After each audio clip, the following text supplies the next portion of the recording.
वक्रतुंड महाकाय सूर्यकोटि समप्रभ निर्विघ्नं कुरु मे देव सर्वकार्येषु सर्वदा गुरुर्ब्रह्मा गुरुर्विष्णू गुरुर्देवो महेश्वर गुरु साक्षात् परब्रह्म तस्मै श्री गुरवे नमः मनोजवं मारुततुल्यवेगं जितेन्द्रियं बुद्धिमतात्मजं वातादृष्टावष्टं श्रीरामचन्द्रं शरणं प्रपद्ये ओम हनुमते नमः. याआधी आपण 30 ओव्या पठण केल्या होत्या आणि त्यांचा अर्थ मी तुम्हाला वाचून दाखवला होता. आता परत मी पुढच्या 30 ओव्या वाचून मी अर्थसह सांगत आहे. नातरी सकळ धर्माचे माहेर सज्जनांचे जिवार लावण्य रत्न भांडार शारदेचे नाना कथा रूपे भारती प्रगटिले असे त्रिजगती आविष्कारोनी महामती व्यासाची म्हणून हा काव्यराव ग्रंथ गुरुवतीचा ठाओ येथुनी रसा झाली आओ रसाळपणाचा ते विची ऐका अनिक एक येथुने शब्द श्री सच्छास्त्रिक आणि महाबोधी कोवळिक दुनावली येथ चातुर्यशाने झाले प्रमय रुची साले आणि सौभाग्य कोखले सुखाचे येथ माधुरी मधुरता शृंगारी सुरेखता रूढपण उचिता दिसे भले येथे कळा विदपण कळा पुण्यासी प्रताप आगळा म्हणून जन्मे ज्याचा उळा दोष हरले आणि पाहता नावेक रंगी सुरंगतेची आगळीक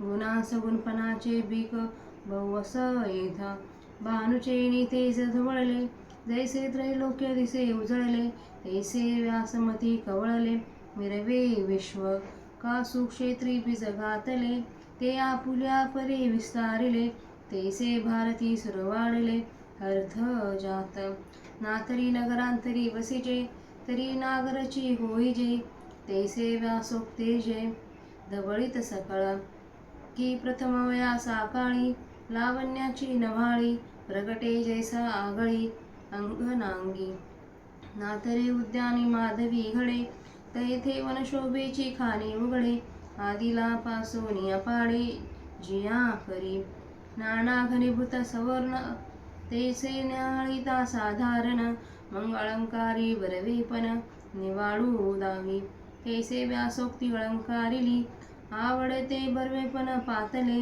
ते जाणून काय आश्रयिले इतिहासी नाना पुरतिये प्रतिष्ठे लागी सानिव धरुणी अंगी पुराणाख्यान रूपे जगी भारताली म्हणून महाभारती जे नाही ते नोहेची लोके तिनी येणे कारणे म्हणिपे पाही व्यासोचिष्ट जगत्रय ऐसी सुरस जगी कथा जे जन्मभूमी परमार्था मुनी सांगे नृपनाथा जन्मे जया जे अद्वितीय उत्तम पवित्र एक निरुपम परमंगलधाम अवधारी जो आता भारती कमळ परागू गीताख्यू प्रसंगू जो संवादला श्रीरंगू अर्जुनेसी नातरी शब्द ब्रह्माब्धी मथिले या व्यासबुद्धी निवडले निरवधी गुणवनीत हे मग ज्ञानांगी संपर्के कडिसले विवेके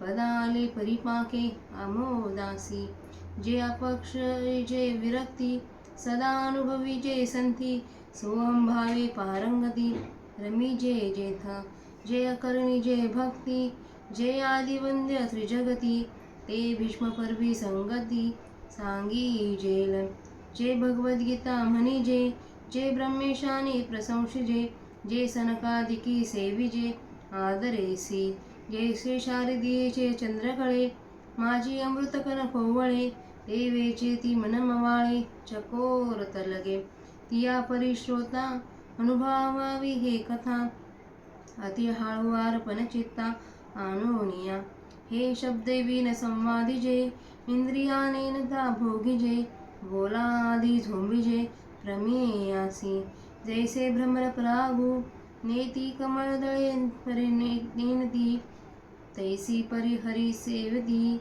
ग्रंथी का पुला ठावनो सांडिता आलंगी चंद्र प्रगटता अनुरागू भोगिता कुमुदोनी जाणे आता ह्या प्राकृत ओव्यांचा आपण मराठीत अर्थ बघूया.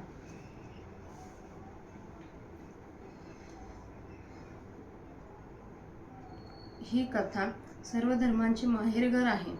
सज्जनांचा जिव्हाळा आहे. सरस्वतीच्या सौंदर्याच्या रत्नांचे भांडार आहे. अथवा व्यासांच्या विशाल बुद्धीमध्ये स्फुरून सरस्वती या कथेच्या रूपाने त्रिजगतात प्रकटली आहे. म्हणून हा सर्व काव्यग्रंथाचा राजा आहे. या ग्रंथाच्या ठिकाणी मोठेपणाची सीमा झाली आहे व येथूनच रसाळपणाचा डौल आला आहे. त्याचप्रमाणे याची आणखी एक माहिती ऐका. यापासूनच शब्दांच्या संपत्तीला निर्दोष शास्त्रीयता आली व यामुळेच ब्रह्मज्ञानाची मृतता वाढली. येथे चतुरता शहाणी झाली, तत्वांना गोडी आली व सुखाचे ऐश्वर येथे पुष्ट झाले. गोडीचा गोडपणा, शृंगाराचा सुरेखपणा आणि योग्य वस्तूंना आलेला रूढपणा यापासूनच चांगला दिसू लागला. येथून कलांना कुशलता प्राप्त झाली, पुण्याला विशेष तेज चढले व म्हणूनच भारताच्या पठणाने जन्मेजयाचे दोष सहज नाहीसे झाले. आणि क्षणभर विचार केला असता असे दिसून येते की रंगांमध्ये सुरंगतेची वाढ येथे झाली आहे व यामुळेच सद्गुणांना चांगुलपणाचे विशेष सामर्थ्य प्राप्त झाले आहे. सूर्याच्या प्रकाशाने प्रकाशित झालेले त्रैलोक्य ज्याप्रमाणे उज्ज्वल दिसते त्याप्रमाणे व्यासांच्या बुद्धीने व्यापलेले विश्व शोभते. किंवा उत्तम जमिनीत बी पेरले असता त्याचा जसा हवा तसा विस्तार होतो त्याप्रमाणे भारतामध्ये 4 पुरुषार्थ प्रफुल्लित झाले आहेत.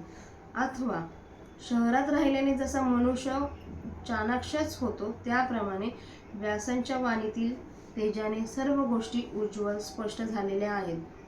किंवा तारुण्यावस्थेत स्त्रियांच्या ठिकाणी ज्याप्रमाणे सौंदर्याचा बहर अधिक उठावदार दिसू लागतो, अथवा बगीच्यात वसंताने प्रवेश केला असता तेथील सर्व झाडांच्या सौंदर्याची पूर्वीपेक्षा ज्याप्रमाणे असाधारण अशी खाण उघडते, अथवा सोन्याची लगड पाहिली असता ते सोने डोळ्यात भरत नाही, पण त्याच लगडीचे दागिने बनवल्यावर तेच सोने आपले सौंदर्य काही निराळेच दाखवते, त्याप्रमाणे व्यासांच्या बोलण्याने अलंकृत झाला असता आपल्याला हवा तसा चांगलेपणा येतो. हे समजूनच की काय पूर्वीच्या कथांनी भारताचा आश्रय केला, अथवा जगामध्ये पुरता मोठेपणा प्राप्त व्हावा म्हणून स्वतःच्या ठिकाणी लहानपणा घेऊन पुराणांनी आख्यान रूपाने भारतात प्रवेश केला.